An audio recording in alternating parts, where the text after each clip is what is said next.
My 14-year-old son Micah has always been a fighter.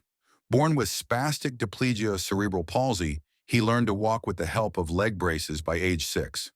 By 9, he was outpacing most kids on the playground. By 12, he was running short-distance sprints. Now at 14, Micah is proudly set to represent our country in the junior division of the Paralympic Games. It's the culmination of years of grit, sacrifice, and an unshakable belief that disability is not inability. But one careless, hateful act nearly shattered everything he'd worked for. It happened last Saturday. Micah and I were at the neighborhood community center where he likes to train on the track behind the building. It's not fancy, but it's paved, level, and close to home. We've never had an issue until that day. We had just taken a break, and Micah had removed his leg braces to stretch and hydrate. They were resting on a nearby bench when she appeared. Karen Mitchell, head of the HOA's Aesthetic Committee and the unofficial queen of passive-aggressive notes. She stormed over in tennis shoes in fury. "Whose garbage is this?" she snapped, pointing to the braces. Micah and I both looked up, confused. "Those are my braces," he said politely. "I'm about to put them back on." Karen scoffed. "I don't care what they are. This is not a locker room. You can't just leave things lying around." I stepped forward. "He's using them, ma'am. He's a Paralympic athlete. We live here." "I don't care if he's running to the moon," she hissed. "This park is for everyone, and junk like this makes it look bad." Before we could react, she picked up one of the braces and slammed it against the bench. There was a crack. Micah gasped. I was frozen for a beat. "What are you doing?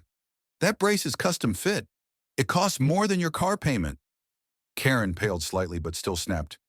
"Then maybe you should treat it like it matters. You people are always expecting special treatment." I was shaking. Micah is representing the U.S. in the Junior Paralympics next month. He's one of the fastest runners in his classification. That brace is special. That brace is what allows him to chase his dreams. By now, people nearby were turning their heads. Micah quietly picked up the damaged brace. "I think this one's done." I wanted to scream, but Micah looked at me with those calm, determined eyes. "We'll figure it out." Karen, realizing the weight of what she'd done, tried to brush it off. "If it's that important, why leave it lying around?" "We didn't," I said through clenched teeth. "We live here. He trains here. He's not a problem. You are." That night, I made a few calls. By Monday, a local news outlet had picked up the story. Teen Paralympic runner's gear destroyed by HOA leader. By Tuesday, Micah's coach started a GoFundMe to replace his damaged equipment. By Wednesday, it had raised over $30,000. Messages from athletes around the world flooded in. Karen? She was removed from her HOA position within the week after residents petitioned en masse. And Micah?